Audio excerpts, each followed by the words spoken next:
6월 26일 법률방송 로투데이 시작하겠습니다. 첫 소식입니다. 26일 오전 0시 기준 서울에서 또 교회발 집단 감염이 발생하는 등 39명의 코로나19 추가 확진자가 나왔습니다. 로투데이 오늘은 코로나19와 차별금지법 얘기 집중 전해드리겠습니다. 수도권 코로나 M차 감염, 그 시발은 지난달 이태원 클럽이었는데요. 지난달 7일 이태원 클럽 첫 확진자가 나오고 40일이 지났습니다. 이와 관련 이른바 게이클럽 성소수자 비하 논란이 일기도 했는데 어떻게 봐야 할까요? 먼저 현재 이태원 분위기는 어떤지부터 알아봤습니다. 리포트 먼저 보시겠습니다.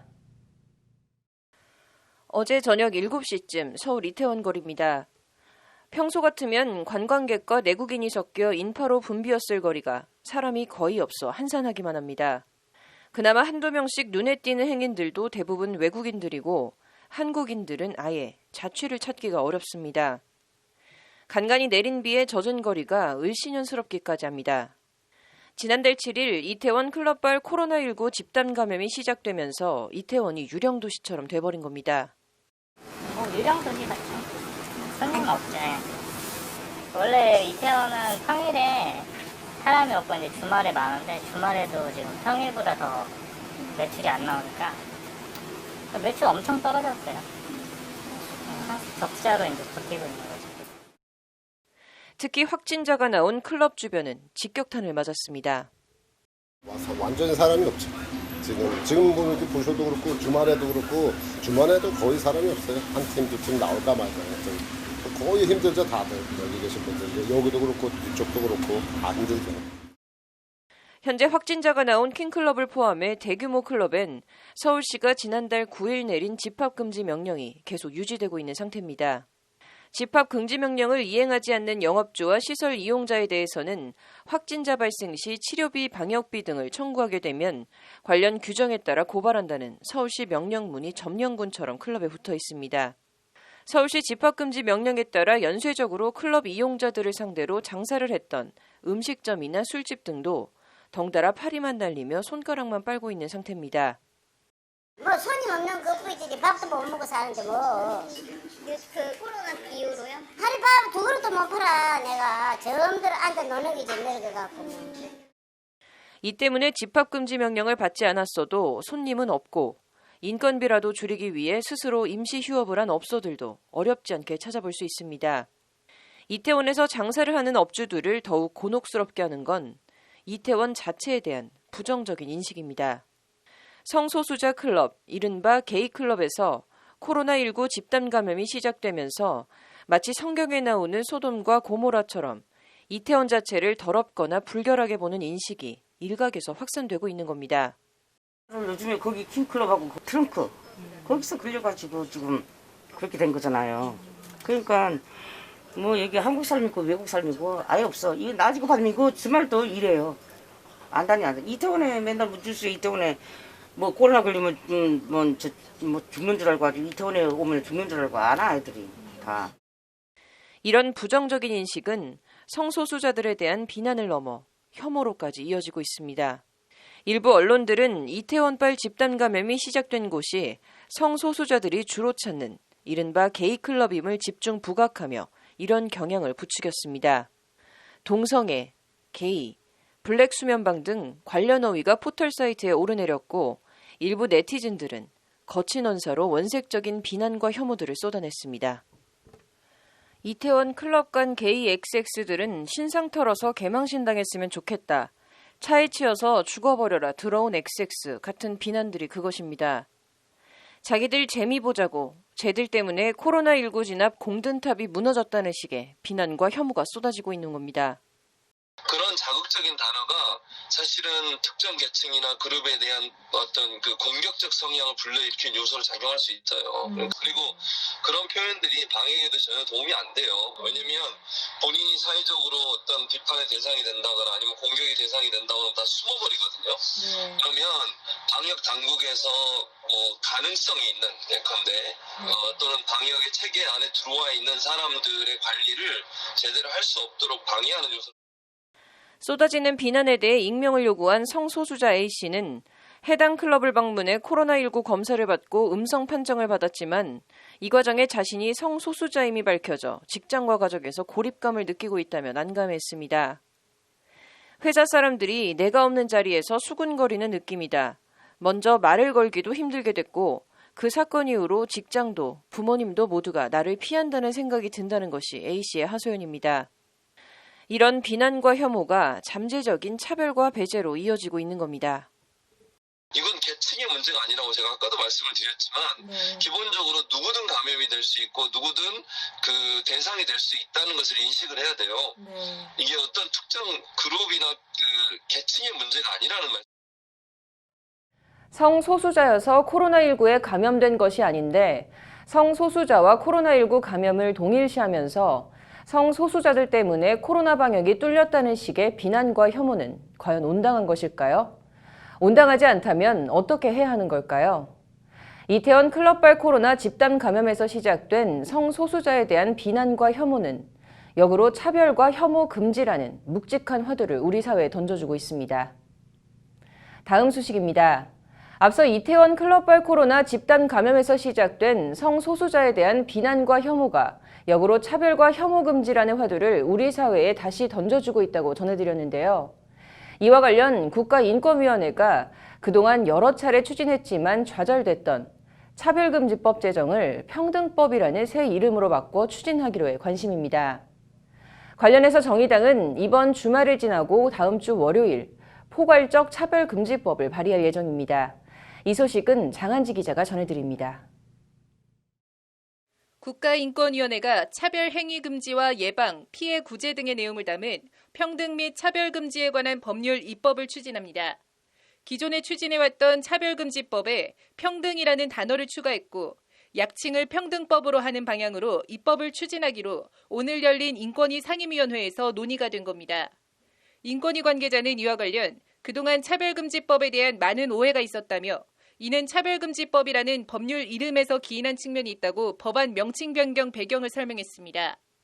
법률명이 평등법으로 바뀐다면 헌법상 평등권을 증진하는 법률로 이해되는데 도움이 될 것이라는 게 이 관계자의 설명입니다. 평등법 시안에는 성별이나 장애, 성적 지향 등에 따른 차별금지 조항과 함께 국가의 차별 시정 의무와 차별 구제 등에 대한 내용이 담기게 됩니다. 혐오나 배제, 차별을 실효적으로 차단하기 위해 차별 신고를 이유로 불이익을 줄 경우 3년 이하의 징역 또는 3천만 원 이하의 벌금에 처하는 벌칙 조항을 담는 것도 고려하고 있습니다. 나아가 악의적 차별 행위에 대해서는 차별에 따른 손해액의 3배에서 5배를 배상하도록 하는 징벌적 배상제 도입 등도 함께 고려하고 있습니다. 이와 관련 인권위는 오는 30일 전원위원회를 열어 평등법 시안과 함께 국회에 평등법 제정이 필요하다는 의견 표명 안건을 심의해 의결할 예정입니다.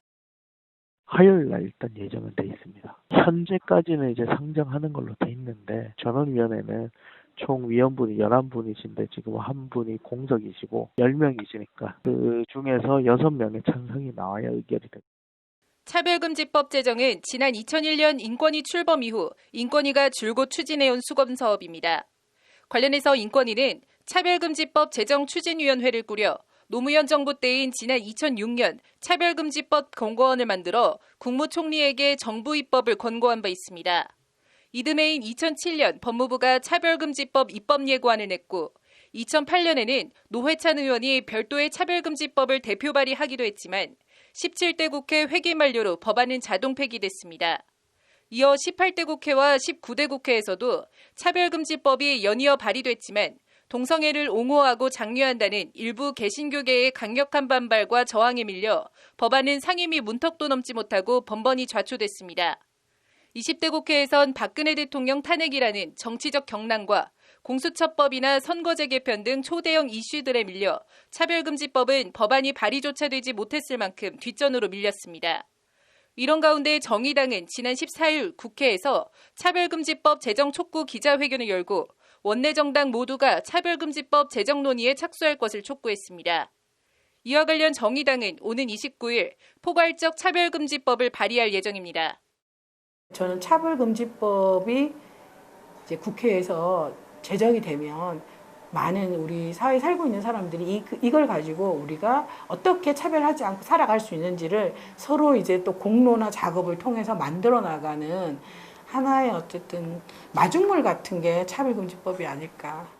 정의당이 법안을 발의하면 차별금지법을 다시 공론화할 수 있는 계기는 일단 마련될 것으로 보입니다.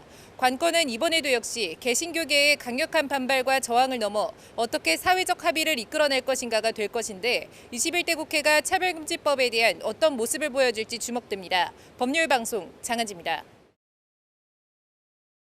네, 계속해서 이용 변호사의 뉴스와법에선 이태원발 코로나 사태로 인한 법적 쟁점은 없는지, 또 아울러서 이번 사태로 또 하나의 이슈로 떠오른 차별금지법 관련해서 더 살펴보도록 하겠습니다. 이 변호사님 어서 오십시오. 네, 안녕하세요. 네, 이 성소수자에 대한 혐오 발언이 이제 온라인이든 오프라인이든 이렇게 혐오를 조장한다면 좀 관련 법적 처벌이 가능할까요? 뭐 일각에서는 이제 뭐 형법상 모욕죄 등으로 처벌할 수 있는 거 아니냐, 네. 저 이런 이제 이야기들도 나오는데요.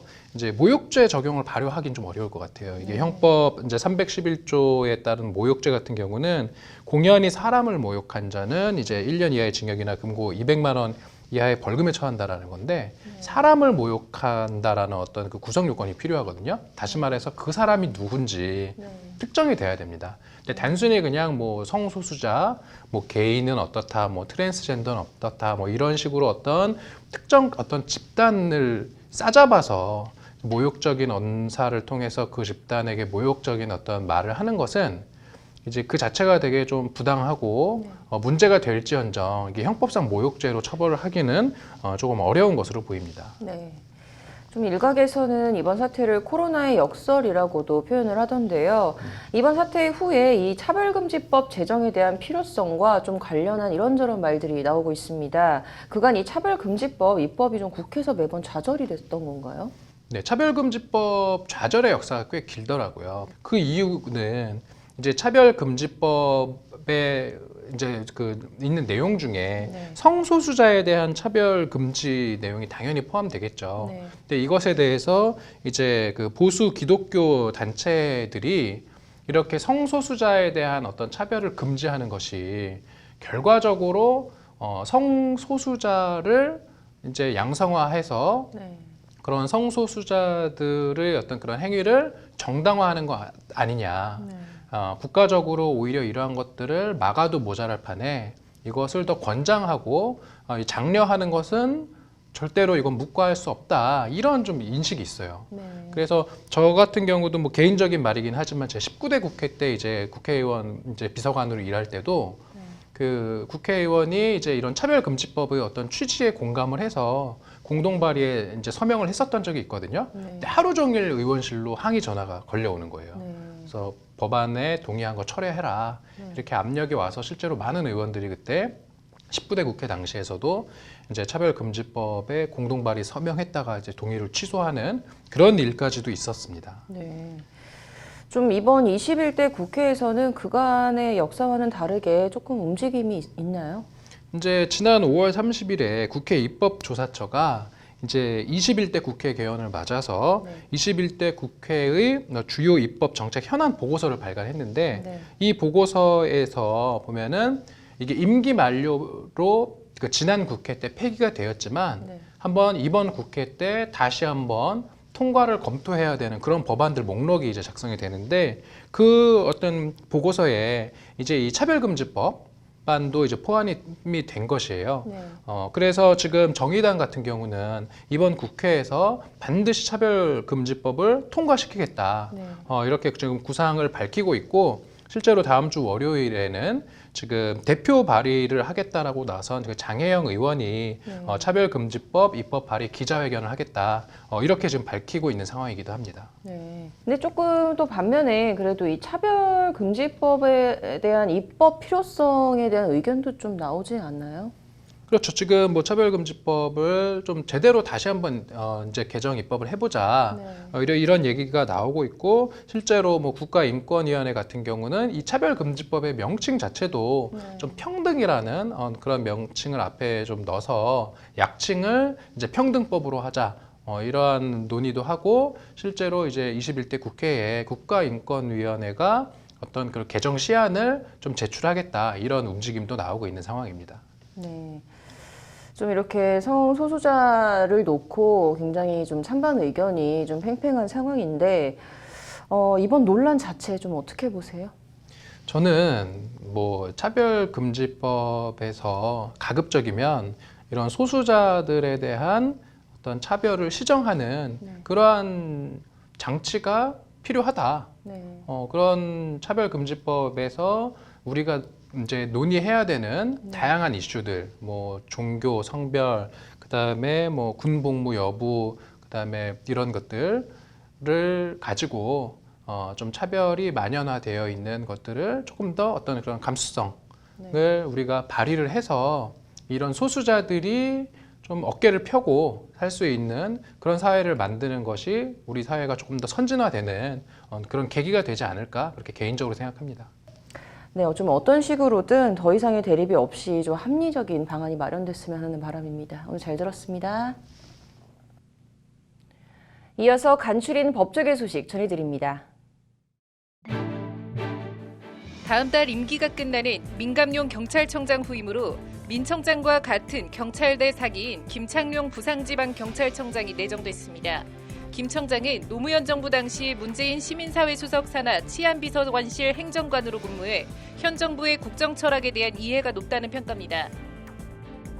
문재인 대통령이 박병석 국회의장에게 고위공직자 범죄수사처 공수처장 후보자를 추천해달라고 요청했습니다. 여권은 다음 달 15일 공수처 출범을 목표로 하고 있지만 미래통합당과의 원구성 갈등으로 공수처장 후보 추천위 구성을 논의조차 하지 못하고 있습니다. 보수단체 불법 지원 화이트리스트 직권남용 혐의 파기환송심에서 김기춘 전 비서실장이 징역 1년 7형을 선고받았지만 미결 상태에서 구금된 기간이 선고형을 초과해 법정 구속은 면했습니다. 같은 혐의로 기소된 조윤선 전 정무수석은 징역 10개월의 집행유예 2년을 받았습니다. 외국에서 마약을 투약하고 국내에 밀반 입한 혐의로 기소된 홍정욱 전 의원 딸이 2심에서도 징역 2년 6개월에 집행유예 3년을 선고받았습니다. 재판부는 유명인의 자녀라는 이유로 선처를 받아서도 안 되고 더 무겁게 처벌해서도 안 된다며 이같이 선고했습니다.